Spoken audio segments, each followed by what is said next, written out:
Hello, everyone, and welcome back to Bankroll Burners, the podcast for poker players who can't stop getting it in bad. I'm Mike. And I'm Josh. And as always, we're here to discuss some poker hands, to go through them in detail and try to figure out how we might have gone through them better, how we might have played them better. But this week, we do have a treat for you. We have in the second half of the show, we're going to do a new segment, so more on that later. But how'd this week go for you, Josh, poker-wise?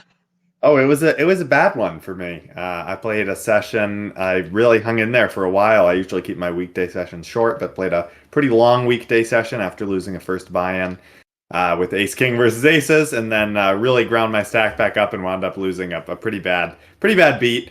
So not the best variance-wise, but pretty happy with my play and look forward to getting back out there. How about you?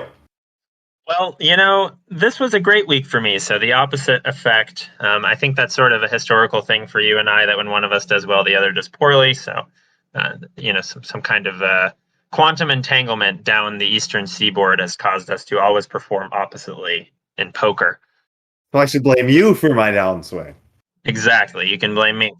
Because this week, I took my first ever shot at 2-5, which, was a big deal for me, but probably not a big deal for most folks. But for me, I was like, all right, I'm going to do this. I'm going to try 2-5. And, I did go to my normal poker room, Best Bet Orange Park, where the 2-5 game is capped at $500. So it's a 100 big blind buy-in. And, it was a great session. I profited $2,000, which is my biggest win to date. So I was quite pleased.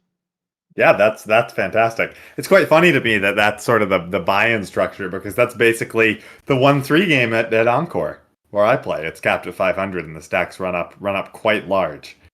Yeah, I know. It's really funny. I mean, Best Bet Orange Park is weird with their caps. Best Bet Jacksonville, interestingly, has higher cap games, right. Which I'm not sure, what the strategy is there with having the different caps in the different rooms. But hey, I guess if you want to mix it up, which at some point I may want to do, you can kind of switch rooms.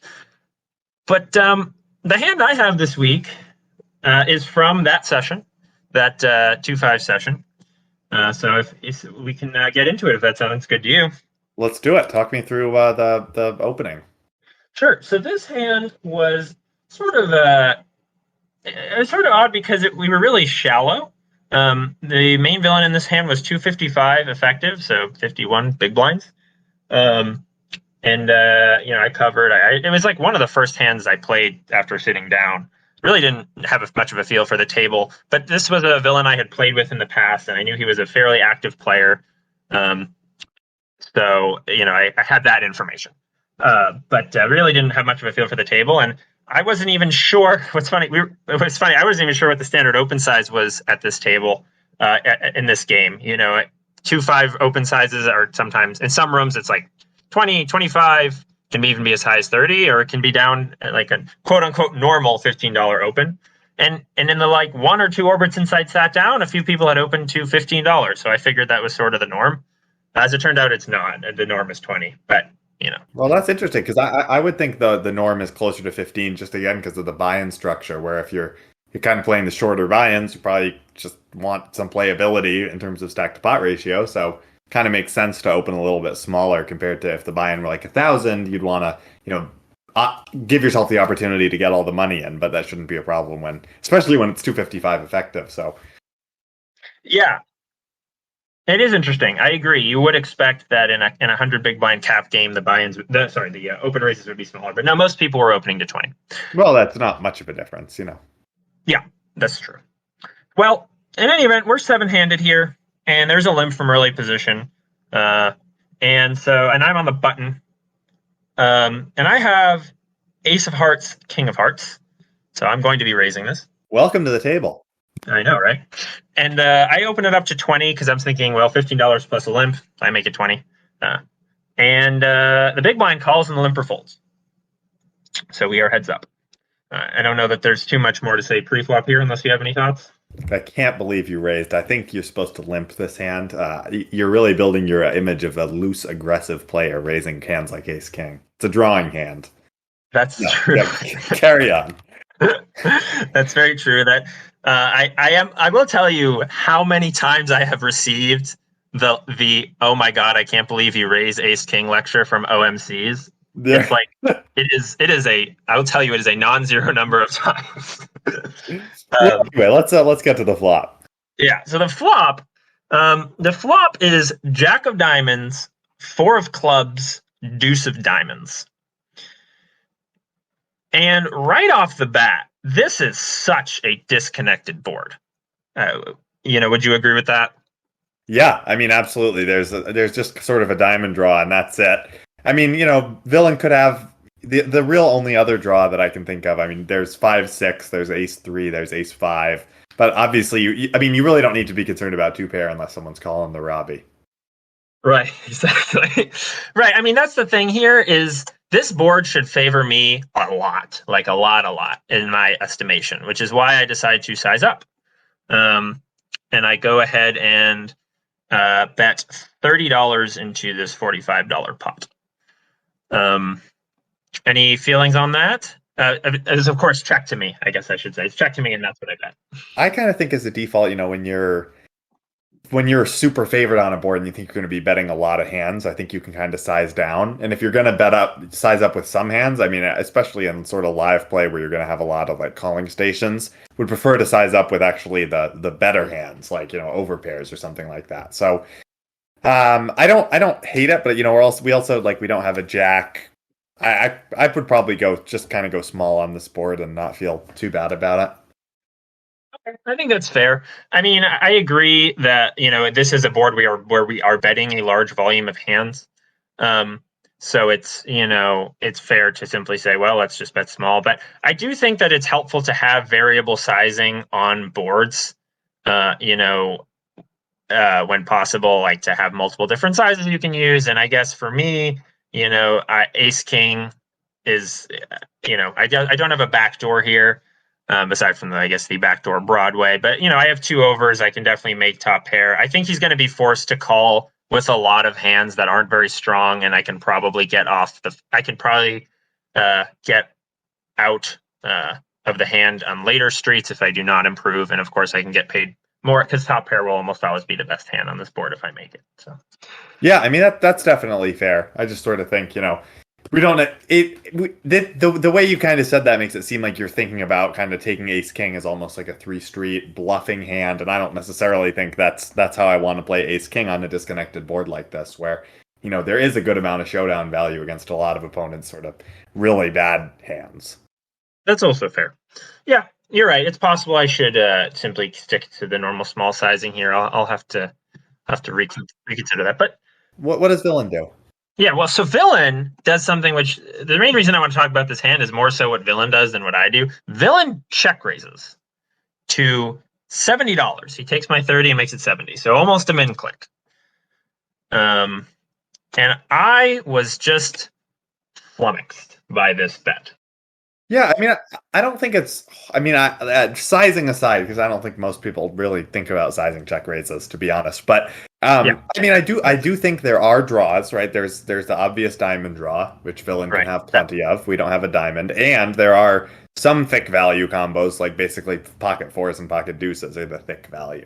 That's right. I mean, there's maybe some players will have Jack Deuce suited, Jack 4 suited here, but for the most part, the thick value is just deuces and fours. And even if you add in those unlikely two pairs, there is an incredibly narrow value range here. And so but as you said, there is a flush draw, and his big blind range will have so many suited hands, right. Diamond suited hands. And so my thought is that this board is incredibly easy to overbluff.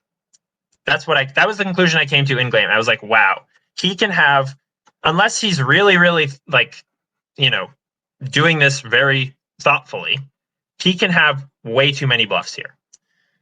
What do you think about that idea? Yeah, I mean, I think that totally makes sense from what you're saying. I think the one place to be maybe a little, and I wouldn't even say to be super worried, as I know we've talked in the past about a lot of live players liking to overplay things like pocket pairs, where because it's such like a kind of a disconnected board where he might think that you miss a lot, he might raise like pocket tens, pocket nines here because he's like, oh, he doesn't have the jack, he's just making a move. But to your point, I think if if you bump this back or jam here, he's going to be forced to fold a lot of those hands. The only piece that I think he might raise call with outside of the hands we've mentioned, or maybe something like ace jack, which I think he could have and might be raising here, and it's obviously a lot stronger than like pocket tens, pocket nines. So those are sort of the dynamics that I'm thinking about. I kind of hear where you're going with this, and actually I see your point that his range is so weighted towards basically diamond draws because he has so many of those that he's pretty much going to be forced to fold if he's thinking correctly to a jam. So that isn't what I thought. I mean, I wasn't thinking to jam here. I thought, I'm pretty sure I have the best hand, I'm going to call. And that is what I did. That makes sense too. Yeah, I was like, I just really felt that that for the most part, I think it is possible he has ace jack, I suppose, but for the most part, I was thinking like he's almost never doing this with a jack. I think he's for the most part, a jack he can take to showdown relatively easily and even get more money in later if, he deems it worthy. So my thinking was just, man, this guy's got a lot, he's representing a very narrow range. I think he has a bluff here. So I did just call. Okay. And, I have to say, like, thinking about sizing on Villain's behalf, I actually think because we're so shallow here, I actually think if he's going to raise, he has to jam. Well, this is actually a kind of a decent raise size. And I'm just saying that as I sort of write out the sizings for the next street where, now there's 185 in the pot and he's actually left himself with 165 behind basically. So that's almost, that's kind of the sizing idea is like, okay, now he's got a pot size turn shove if he elects to. So I agree. I think you could either do this sort of near min click or jam. I don't think any other sizing really makes sense. I agree. I guess I would advocate for a jam because you're going to raise this board so rarely. Typically, when you're making a bet or raise much rarer, it's supposed to be larger. So that's why I would favor if I was going to raise this board, whether with a set or with a diamond draw, I would favor just using an all-in sizing on the flop personally. Yeah, I think that makes a lot of sense. And again, I'm not really trying to criticize Villain here. I just think that this was sort of an interesting hand, that brought up some interesting dynamics. So I kind of wanted to dive into those a bit. But at any rate, the turn is a 9 of hearts, which is just a total brick. And Villain just really quickly puts the rest of the money in. Okay. And at this point, I'm getting better than 2-1. And the 9 shouldn't have changed anything, and I was pretty sure I had the best hand on the flop.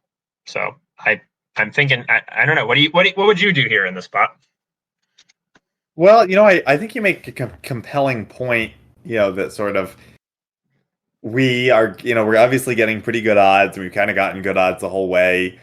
If Villain is a capable player, and it sounds like he is a pretty active player based on your description of him in the beginning, then I could see a call here. I would just sort of be worried, if he's raising sort of a more proper frequency given his sizing, which I doubt he is. But, if you were up against like a good player who kind of knew what, raised the proper amount, then I'd be worried you are going to be up against some number of jacks here. But it sounds like you don't think this guy kind of is going to be doing that at all. No, I actually didn't think he was. I didn't think it was a very likely thing for him to do. Okay. That he was going to be raising a jack. So. Well, then, given that, I think I would. So, first of all, if he's not raising a jack, I would agree with you that he should be taking an all-in sizing on the flop because he's raising a lot fewer hands. And second of all, if that's the case, his repping range is so narrow, I could totally get on board with that. With a call here. Yeah, well, that's what I did, and I think that if Villain is going to be bluffing at the exact correct frequency, I think. He should really, if he has kind of 6 real value hands here, sets, basically, 3 pairs of deuces, 3 pairs of fours. If you imagine like an optimal scenario where let's say he had jammed on the flop, just for the sake of argument, let's say he jammed on the flop, right? On the flop, he'd be giving me, he'd be betting, how much would it be? He would putting 200 into a pot of 100, basically. So Yeah, he'd be yeah, he'd be shoving for 2x pot. yeah. Right. I think it's no. Isn't it more like 1.5 because he called because I bet the flop was only 75 when I bet 30, The and then flop he was would be 45 when you bet 30. and then I bet so it was 75, right? That's what I'm saying. And then he jams for 235. 235. So 2x pot, yeah. So I'm getting one. I have to call 150 to win like 235, basically. Or sorry, to win 230, to win 300, to win basically 300. You have to call 200. You would have to call 200 if he jams, right? You said he had 255 to start the hand. Yep. So I have. You're right. I'm sorry. Yeah, I'm sorry. You're Yeah. right. I have to call 200 to win 300. Is that right? Something. Yeah. Basically, you have to. Well. Anyway, Yeah. Exactly. You have to call 200 to win 300. It's not. He's giving you like about the worst odds you can get. Basically. Yeah, it would have been like 1.5 to 1 on the flop. So if he were doing that, and he's got 6 value hands, so for every 1.5 value hands, he needs 1 bluff. So he should have 4 bluffs. So those bluffs should be like, ace 3 of diamonds, ace 5 of diamonds, super like combo draws there. Probably 5 6 of diamonds, and then I don't know, maybe 5 6 of clubs, like give the back door, something like that. Those 4 hands. And Villain actually tables ace 3 of diamonds. So he had an incredibly high equity bluff there. Yeah, the river does brick, and we do take down the pot. Nice. Yeah, and for the record, for our listeners, this kind of fumbling with basic poker math is why we call ourselves the Bankroll Burners. That's correct. It's amazing. If not for our poker tracking apps, we would not know how much money was in our bankrolls that we would even be able to burn. Exactly. Yes. So yeah, but anyway, so I thought this was pretty interesting. I think Villain was correct to take his hand for a bluff. It's really like one of the best hands to bluff with. But I do still think that a lot of players who are kind of a little bit thinking players or fairly active players will over bluff the sport. So that's why I call. Yeah, and I think that makes sense. And I think that is an interesting dynamic given his exact hand. I mean, if he jams the flop, are you calling? No. Right. So good point. That right. I agree with that because you're definitely not getting the right odds if he's. But he kind of priced you in, and then nothing changed on the turn. So yeah. Nice hand. Yep, they're an interesting one. Alrighty, well, we can move along here. Cool. So I've got a hand from this 1-3 game that I did quite poorly in. But this hand, it will be a little secret. Okay. So let's see. We are. Oh, one sec. I just messed up my app. We are playing a very fun dynamic, I would say. The guy to my right. This is a very, very fun table. There are a lot of real action players. There's a guy 2 seats to my left who kept buying in for close to the minimum and just jamming like every hand. And continued to jam even after he had run his stack up quite a bit. He like jammed a flop, into a pot of like 60 for like $600 multiple times and just got everyone to fold. So it was a really fun sort of dynamic. The guy to my right was raising pre-flop to 25 with all sorts of just garbage hands and then showing them proudly when everybody folded. He was most happy with 7 deuce. He was also raising like random offsuit. He liked to raise offsuit jacks and say sort of, naughty things. He was a very talkative player.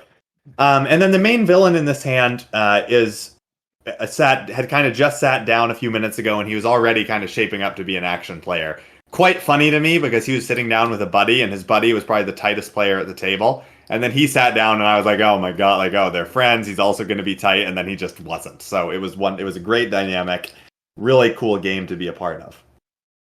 All right. Well, yeah, it sounds like a game that would be great to be deep stacked in, but it doesn't sound like that was the situation here. Well, actually, it was this was a pretty deep. We were pretty deep at this point. We were $600 effective. Oh wow, okay, 200 big blinds. And there was a lot of straddling going on in general, not in this hand, but probably half the table was straddling, so also helping kind of kick up the action a bit. That's sounds like half the table were nits. That's what it sounds like to me. Yeah, exactly. So what's going to happen here is the middle position player, who's the guy on my right, is going to bump it up to 25 in an unstraddled pot.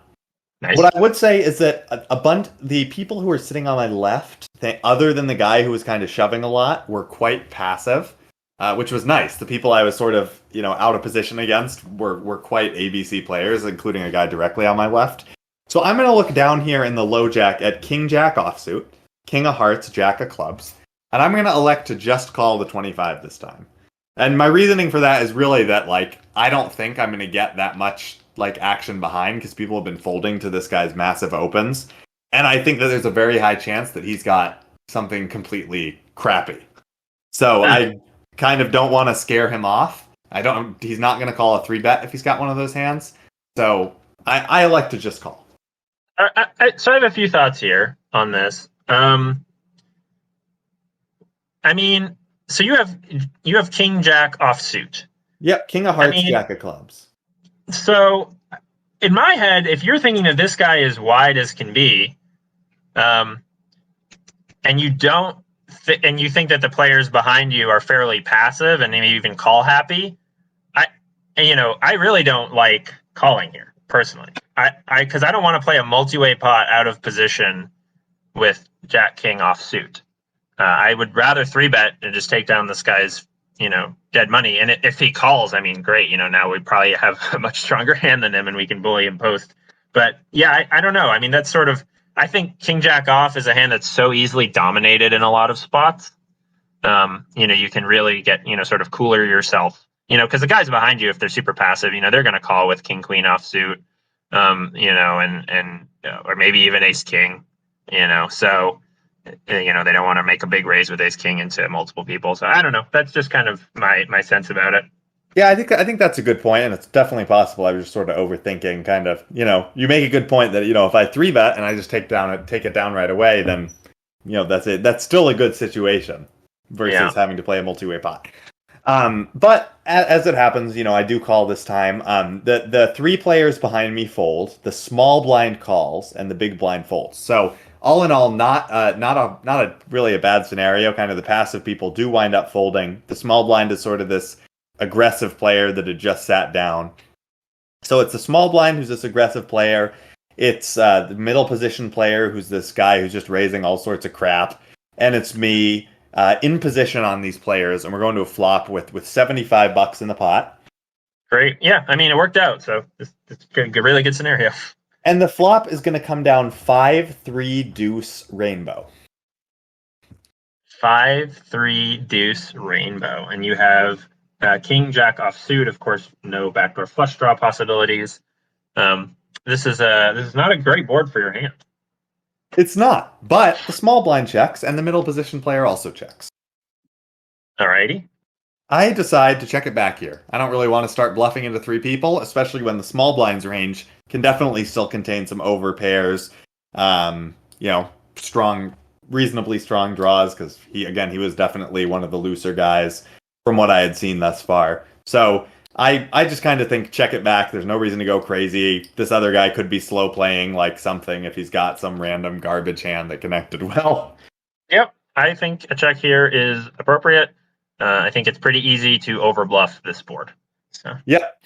So the turn is going to come above average. It's a king completing the rainbow. Nice. So we have a top pair hand. So we drill top pair, and I think this is especially a good scenario because, as I said, the small blind can sort of have a lot of pairs in his range that are not going to fold right away to a single bet. And I especially think that might be the case when it checks to me once again. Sure. So it sounds like if the small blind is fairly aggressive, he probably doesn't have a king. Right. That's exactly what I'm thinking. Yeah. Yep, I'm thinking he would be betting a king, and the other thing is I actually think he's sort of more weighted towards pairs at this point because he's not starting to bluff. He's not doing one of these, I sense weakness and I'm going to bet sort of deals. Yeah, absolutely. So you're thinking you want to get some value from these pairs. And what kind of sizing do you take? So I go to 45 here. So I do size up a bit. It's around 2/3 pots, 45 into 75.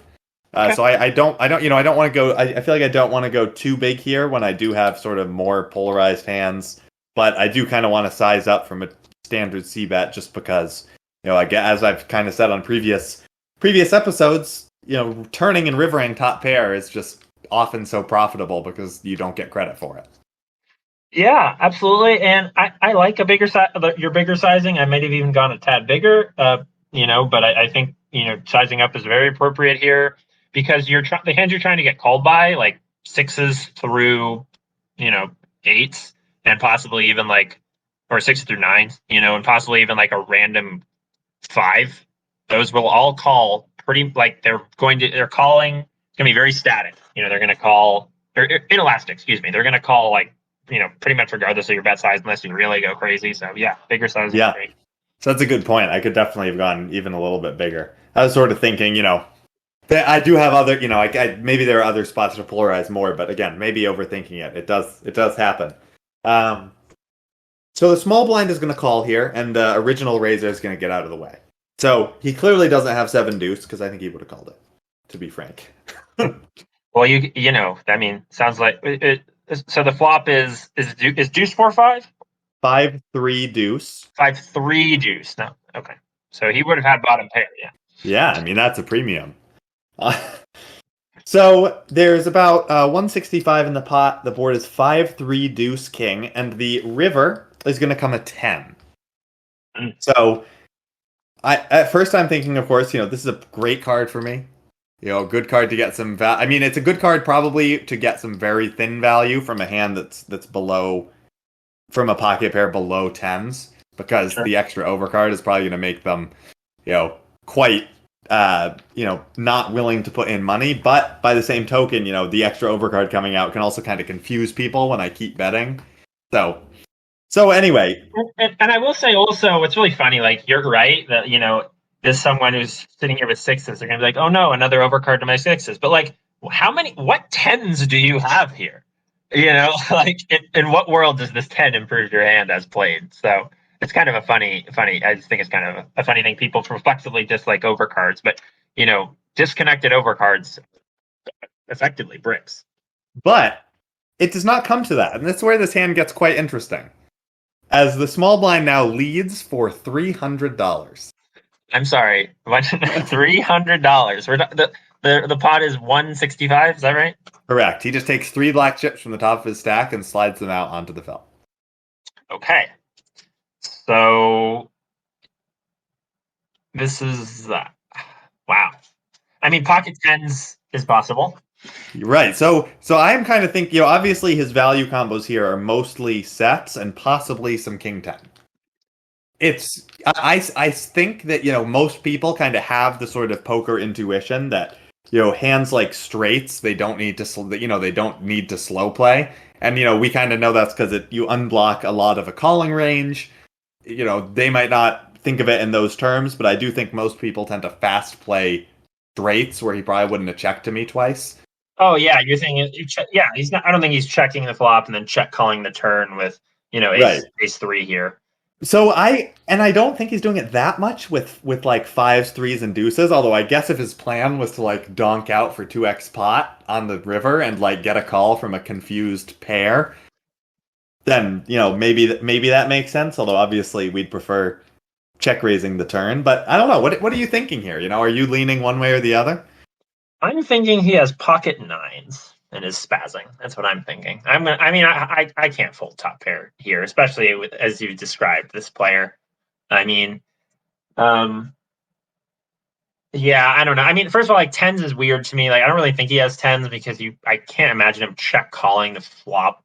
The turn with tens. I think he's gonna bet tens. Well, maybe he doesn't because he's afraid of a king. I don't know. I just feel like he's really. He probably just has he probably has nines, or maybe he has an ace that missed its gutter, or like ace 5 that he now decided is no longer good or something. Like I don't know. I just feel like players like this of this type have so much, nonsense. How many what better hands do you have to call with? I guess is another question I would have here. Like maybe king 10, like king 10. That's the only one I can think of. Well, I do think I have sets here also. I think I can have sets of fives, threes, and deuces. No, because I'm betting those hands, right? It checked to me on the flop. Yeah, I don't really see it. I think it would be quite a big mistake to check back those hands on the flop. Yeah, I should have like maybe king 10 suited. That would definitely be a better one because it also blocks pocket tens. What I'm basically sort of thinking here is like, I just find that even like sort of the and I hadn't played with this player for a super long time. Like I didn't know whether he was, a maniac or just kind of more aggressive. But in my experience in live poker, I find that a lot of the time when that type of player kind of pauses and like bets really big, more often than not, they wind up just having like a weird thick value hand that like that you shouldn't give them credit for. Yeah. I think that's fair. What I mean? Like obviously, if he had donked for like pot or smaller, I'm like gonna call and not think about it. Sure. Right? Because like I'm just getting it. But like here, it's like when people bet like this big, and it's not like a shove, because obviously if you're relatively short stacked and you like shove for 2x pot, that is definitely a different dynamic than having like $600 in your stack and putting in 300. Like, so that's kind of what I'm thinking is, just this is like so like sure. If I wind up seeing a bluff, then like I'm going to give him I'm going to pay him off the rest of the night, as they say in the poker world. Yeah. But I basically think, this just like screamed to me like pocket tens, basically. Interesting. I mean, that's fair. I mean, there is an argument, just like, as you often say to me, and I've literally like consistently failed to heed. For those of you who don't know, Josh is a regular proponent of the phrase, it's better to hero fold than hero call in live poker. And I am a regular ignorer of that phrase. I am too, if you remember one of our episodes where I made 2 just disgusting hero calls and was wrong both times. Yes, that's fair. But I don't know. I mean, in this spot, like, I just don't know. Like, King Jack is the strongest king that you're just flatting pre, right? So, right. Like, you don't have King Queen or like Ace King here. I don't know if that's even relevant. But, so you have, like, I mean, you're not blocking anything other than like, I mean, I guess you are blocking King 10, as so that's if you think he would do this with King 10. But man, I don't know. I mean, yeah, King 10 is the best hand you could have to call here with, but other than King 10, I really don't even know what you show up here with that's like better to call with. Yeah, I mean, maybe like King Deuce, King 3, King 5 suited. I can't. Are you calling those hands from the low jack pre? I mean, I might throw in a call once in a while. All right, we're gonna have to talk about that at a different time. But suited kings. Yeah. Suited kings. But anyway, so I see your point that like from an MDF perspective, this is probably minimum defense frequency perspective. This is probably supposed to be a call in a vacuum. I basically decide like I just don't really see especially if I think he's weighted towards pocket pairs. I guess he could be doing this with like 9s through 6s, but I think like the majority of like so many live players are just gonna like check call a small bet or check fold with a hand like that. That this like I just couldn't get like I basically I like to fold here. Just thinking, wow, like this is crazy. And he proudly shows pocket tens. Wow. So, all right. Dang. So that was just a hand I got put very much in the blender, but I was like, wow, this like that big of a donk just like screams value, like like screams please call me, which is weird. And it's like not giving me the right odds, and it's very kind of mind gamey and levely, but I make a very tight, possibly too tight of a fold, but it does work out for me in this specific instance. No, very good fold. I mean, you really don't have to call such big bets very often. You don't really have to have a lot of hands to call with. So, I mean, if you have, we can even think about like King 10 offsuit. If you're calling King 10 offsuit in the low jack, which I don't think you should. Which I'm not. You're not. And I don't think I should be calling King Jack offsuit, as you said, and probably not suited kings either. I was definitely just kind of caught up with the guy to my right who was raising all this junk and trying to, maybe get him a little bit, which is not a good way to be thinking about it. Sure. So I don't know. You have 2 combos of King 10 suited to call with there, and that's basically. I don't know. I mean, yeah, it's probably right. I don't know. Live poker, probably just fold, but man, I would get pretty curious. Yeah, so, which makes sense. I'm glad he showed because I would have been wondering. Good fold. Okay. Well, Josh, would you like to introduce our new segment? I would. So, as we've sort of alluded to on previous episodes and on our social media, that we are introducing a new segment this week. It's called He Had What?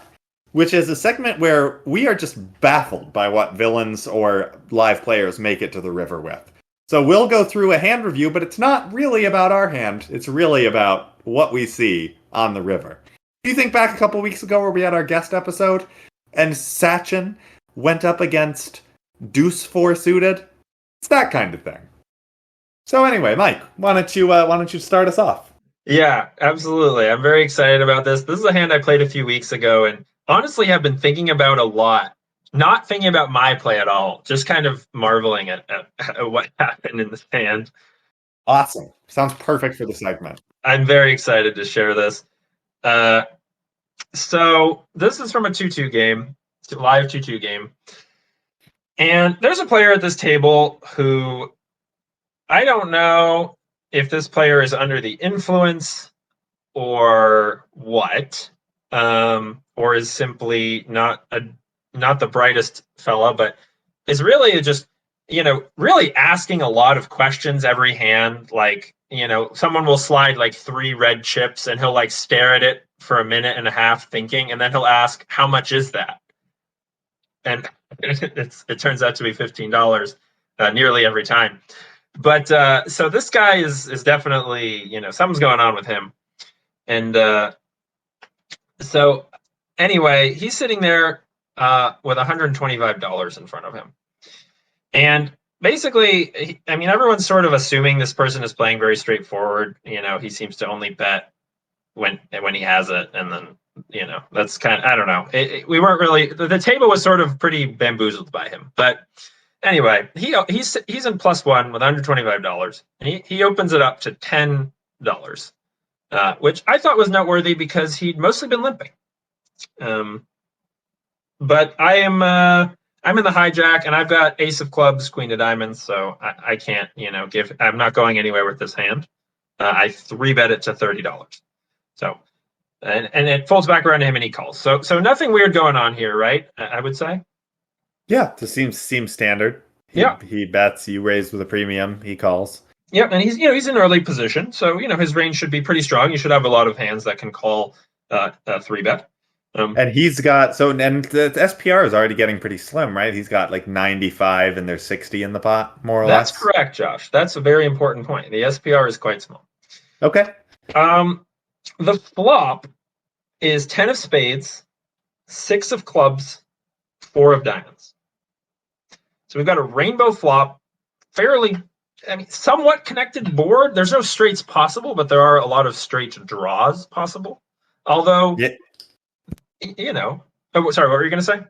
I was just going to say, no real open-enders that I'd give him credit for, but worth noting that like 7-8 is double-gutted, which is basically, similar. Yep. 7-8 is double-gutted on this board. I mean, he shouldn't have it that much that connects with this flop, given that he raised from early position. But it seems like a flop that's basically relatively good for my range. But of course, this gentleman who is asking for a count on $15 bets is not thinking in those terms, and he goes ahead and donks for $25. So sure. Yeah, I mean, why not, right? So I just go ahead and rip it in. I feel like I can have the best hand here, or if he has a weak, top pair, he might fold it. Yep, I think that's fair. It's kind of a combo bet. We can get called by some draws. We can definitely fold out some like weak pairs. If he's kind of betting to see where he's at, right, with 5s or 7s or something like that.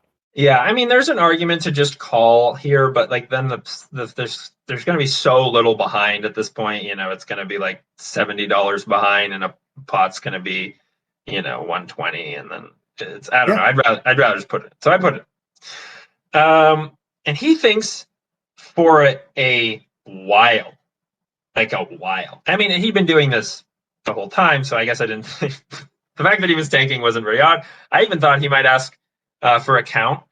And you know what, Josh? He asks for a count of his own stack. Correct. Okay. So the dealer obliges and counts his stack visually. Right. And says, "Oh, it looks like you've got 90. You've got $70 there." And then he Right. proceeds to count his chips up to $70 one at a time Okay. and confirms that he has $70. Okay. Then he calls. Okay. So, yeah, I'm thinking, well, that's not good. And you know what? I say out loud, that's not good. And I table my hand. And the turn is a 9. So I'm like, well, that's probably even worse because if he had some kind of draw here, if he had like 7-5. Yeah, I think they all get like. Or no, sorry, 7-5 improves. It doesn't get there, but sorry, 7-8 gets there. Yeah. 7, 8, 8, 9, 8, 9, 7 all get there at least in some way. Yeah. Right, exactly. So I'm thinking, oh, that's not good. Okay. And the river is a king. Also Okay. king. And I was like, well, I guess you got it.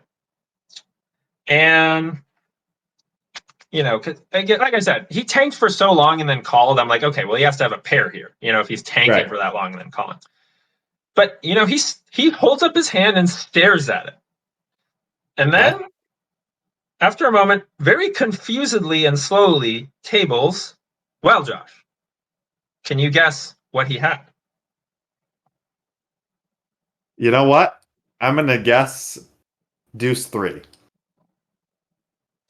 Not quite that bad. He did have a 3, but the other card you see was a 7. Wow. 7-3 of spades. Wow. So this guy who'd been mostly limping elected to raise with 7-3. Donk called the shove with a gut shot and a backdoor spade draw, and did not get there. Did not get there.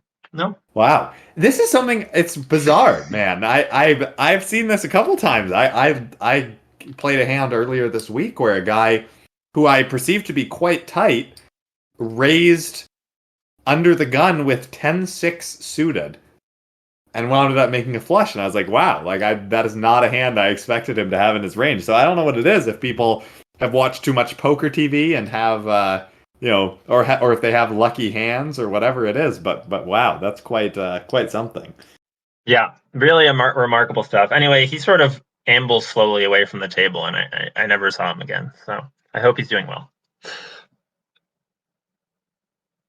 Wow. Yep. Well, that's a great hand. I mean, that's awesome. That's fun. Well, you have a hand, I'm sure.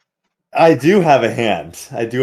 So here comes the hand. This kind of gets crazy, and it is a very interesting reveal. So here you go. So we've got a straddled pot in this 1-3 live game. It is relatively deep. The stacks are not going to be going in for the most part. There is one short stack in the hand that I'll get to, but the stacks are quite deep, 200 big blinds or so. It's a straddle pot. The first to act player is going to limp, which we love. I am now next to act with Jack 10 of hearts, and I am going to raise over the limp. I'm going to make it 25. Which, I usually go to about 20 with no limpers in a straddled pot, so bump it up to 25. Mm-hmm. Keep things easy on the dealer. Sure. The button has got a short stack. Sorry, there is something really funny about one of the rooms in New England. I can't remember which, that the 1-3 game, the straddle is only $5. Is it this game? No, this game, so that's Boston Billiards, which is one of the poker rooms in New Hampshire that does straddle to 5 for some reason. But no, this is Encore, where it's the straddle does go to 6, as it should. Okay. I just wanted to pause there because I always found that really funny. Yeah, I agree. So I raise up to 25, and now on the button we've got a short stack who's going to take $48 and put it into the pot. And that's his full stack. So you've been 3-bet. I have been 3-bet. Okay. Now, the straddler is going to cold call that 48, and the limper shrugs and calls as well. Naturally. So at this point, I've got Jack 10 of hearts. I'm like, this hand plays pretty well multi-way. I'm getting a gajillion to 1. I don't really see any reason to bluff into like a dry side pot with a hand that is probably not best at this moment. Even the Straddler, like I'm behind all these random Broadway cards. So I call. Yep. I'm not gonna go anywhere, but I'm also not gonna rip it in. Yeah, I think you have a square call here. A square call. So now we've got about $200 in the pot, just shy of it, probably closer to 190, given that 4 of us put in 48, and we've also got the blinds. The flop, we completely brick. It comes 8-3 deuce with 2 diamonds. Okay, not great. Not great. The Straddler checks, and the limper leads for 50 into a dry side pot. A dry side pot, and the main is how much again? It's about 200? It's about we'll call it 190. Okay. And you just leads for 50. Awesome. Well, I think you've got an easy decision. I just throw my cards away very quickly. And you know what? I think we'll pause here. Just, it's worth mentioning what a dry side pot, for those of you who aren't familiar with this concept, is just simply when, one player is all in, and that player cannot win, of course, any additional money that goes in the pot. And that player has simply been called, and so by multiple people. And so there is now all the money, that can be won. If the player who is all in ends up with the best hand by the river, they're going to win all that money. So you can't bluff that player, right? That's sort of the point of why a dry side pot is just so significant, is you can't bluff a player who is already all in. So typically other players will, most players will not bluff into a dry side pot because they are betting money to win potentially nothing. So usually when people bet in a dry side pot, they have a hand. Does that just about sum it up? Exactly, yes. So, if this were a situation where the short stack had only had $15, for example, in a stack, and had put all that in, then the side pot would be relatively wet, I guess, is the opposite of dry, where there's only $60 because it's 15 for each of us in the side pot, and then I guess it would be 40 in the side. So there's plenty of sort of room to bluff. There's a lot of extra money to be won. Right. But in this case, yes, there was 0 in the side pot. So bluffing, you are literally bluffing for no money, basically, exactly. If everyone. So yes, exactly. So I go ahead and fold quickly, and then the Straddler calls. Okay, the Straddler calls. So we've got one player all in. We've got a limp caller who's donked, and a Straddler who's check called. And the Straddler, it is worth noting, cold called the 3-bet pre-flop. Yes, of course. Yes, which is always indicative of a very strong range. Typically indicative of a pocket pair for the most part. So there's now 190 in the main and 100 in the side. Awesome. So the turn is going to come an offsuit 5. Okay, so it is now possible for somebody to have a straight. Yes, it is possible for someone to have 4-6. That's correct. Yep. Okay. The Straddler checks, and the limper bets 50 again. So the limper has now bet, and the board is 8-3 deuce 5 with 2 diamonds. And the Straddler calls. Wait. So we got a donk bet, same bet, throwback to our first episode. Yep. A low stakes live classic move, donk bet, same bet. So what are we? I mean, I don't know who. I got to try to guess at these hands, because that's the whole point of this segment. Absolutely. So, I hope you're thinking about it. I'm like, man. I mean, I feel like limper has to have, an 8. That's kind of the most thing that makes the most sense. People often donk with weak top pairs type hands, maybe ace 8 suited. That makes sense. It could be the ace 8 offsuit. And he's donked. He got called. And now he is betting to see where he's at, I would think, is what's going on here. He's like, well, I don't know how good I am, so I'm going to bet, and we'll see what my opponent does.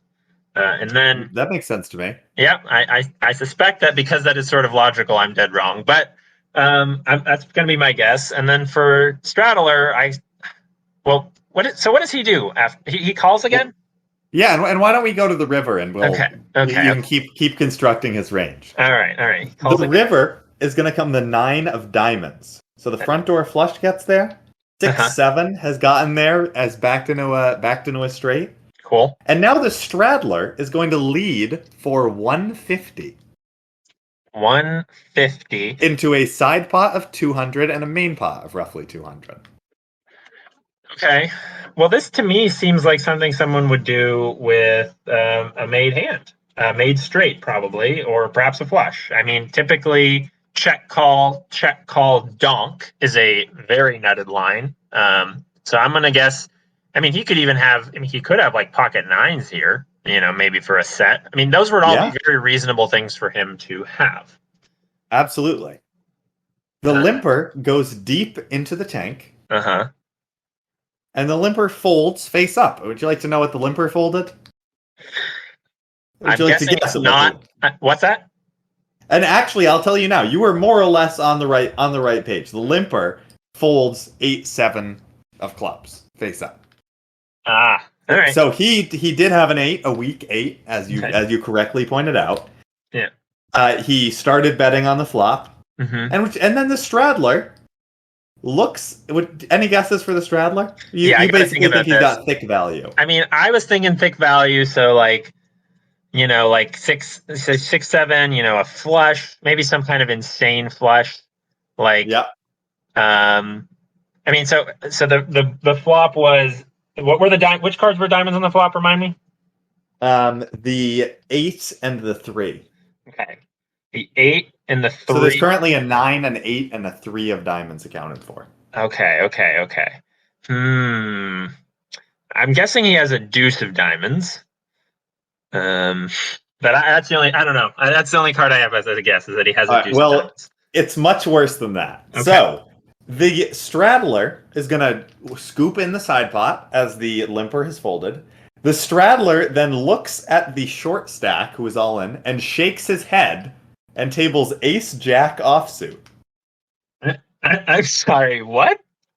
The short stack shows ace-9 offsuit for a rivered top pair and takes down the main. Wow. So that was just a hand that really honestly gave me the idea for this segment, where I could not quite comprehend what had just happened. Where the straddler check call donked with ace-jack high in a side pot. I mean, my God. I mean, what?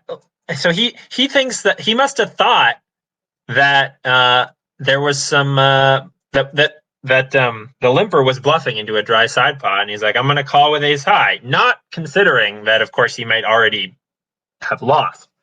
Right, and then he decided, well, since he maybe got there, I'm now going to bluff the river. Right, of course, because as the card that completes all of the likely bluffs, if you think your opponent is bluffing, is exactly the card you want to bluff on. Correct. So that was just an absolutely wild showdown. I have never seen someone, while scooping in a side pot, say, like, basically you're good to the other person in the main pot. You know what? I don't think I have ever seen that, now that you mention it. Yeah, so that was just a completely wild hand and, a real he had what kind of moment. Yeah, absolutely. That's a good one. I mean, man. Yeah, it's sort of funny, you think about how much time we spend, really thinking about poker and trying to get better at the game. When, the amount of variance in this game and the amount of just like utter nonsense you can get away with in a game of poker, it really makes you feel that much worse watching your bankroll go down week after week. I mean, yeah, absolutely. And variance is one of those things where it's like, there'll be times when you're sitting at a table full of maniacs where you're like, wow, if I pick up ace high, I will make like $1,000. And then you just don't. You just look down at jack 4, at jack 3, 8-3, 8 deuce, 7-3, 7 deuce for 2 hours, and then all the maniacs leave. Yep. And I will say, I appreciate fun players very much so, and I love playing with them, of course, because I do sometimes you will get the opportunity to make money from them, and of course I'm being a little cheeky here. Studying poker is very important if you want to improve your win rate, which is certainly something that we could stand to do. Obviously, you know. I mean, absolutely. But as we've also mentioned, and I mean, I feel like this is a great time to bring it up. I'd say we strive to be more fun players than, other players who are maybe playing closer to optimal, have done more studying. But, with all that said, it's really not about like your VPIP, the number of chips or how often you put chips in the pot. Not about your raise percentage. It's very easy to have a good table image where you're just kind of being a friendly person at the table and people kind of like playing with you and will perceive you as playing more pots even if you've sat there and folded for 2 hours. That's very true. I think that, having a fun image is very important to being successful in poker. I mean, Jennifer Tilly on an episode of The Big Game, which is a TV show from over 10 years ago, that was on poker, that was put on by Poker Stars. It's a very fun show. It's all on YouTube. You should go watch it if you like watching poker celebs play a big game, play 200, 400, limit hold'em. But anyway, Jennifer Tilly was on an episode of this show, and she was at the time dating Phil Locke, which I don't know if I think they're still together? ? I think so, also. And she said that Phil is a huge nit, but he talks a lot, so everyone thinks he's splashy. And you know what? That's a strategy to live by. I think she was making fun of him, but honestly, he's right to do that because I mean, absolutely. I mean, more recently, if you look at a guy like Alan Keating, right, who people kind of know now because he goes onto these Hustler Casino live streams and just blasts away like $1 million in a night. But, he kind of maintains that image because he has like great private games with like tons of random fun players that he wants to play with him. So it's kind of one of those things where, the image that you maintain, last time I played, I was playing pretty active. I was definitely, being a little over aggressive compared to what the optimal strategy was. But, I walked away with the phone number of the action player at the table and, hey, next time I'm in town, let's make sure we get at the same table. But the people who are sitting there playing tight, silent poker aren't getting that. That's absolutely true. If you want to make friends at the poker table, you do need to be chatty, and you do need to have a bit of a higher VPIP. I mean, if you can find spots to kind of put chips in the pot, which is maybe not optimal, but kind of is fun. If you got your 6-9 suited, your 7 deuce offsuit that you can get a little frisky with once in a while, you should do it. It's plus EV in the game of life. Absolutely. We're here to have fun and make it, poker is not our job. It's just a hobby to make a little extra and have some fun. God forbid if poker was our job, Josh, we'd be in we'd be in real trouble, wouldn't we? Yeah. I don't know if our significant others would stick by us through that. Jesus, man. Well, I certainly wouldn't. All right. Well, great. We'll be wrapping up. Yeah, as always. All righty, man. Well, we'll talk next week. Everybody, thanks for tuning in. Hit that like and subscribe button. Leave a comment as to how we could have played our hands better, or if you have a wild story about a villain having a hand that you simply could never have guessed, throw it in there. And let us know how you liked the segment. If you're interested in seeing more, we're always happy to mix things up. All right, absolutely. Good night, everybody.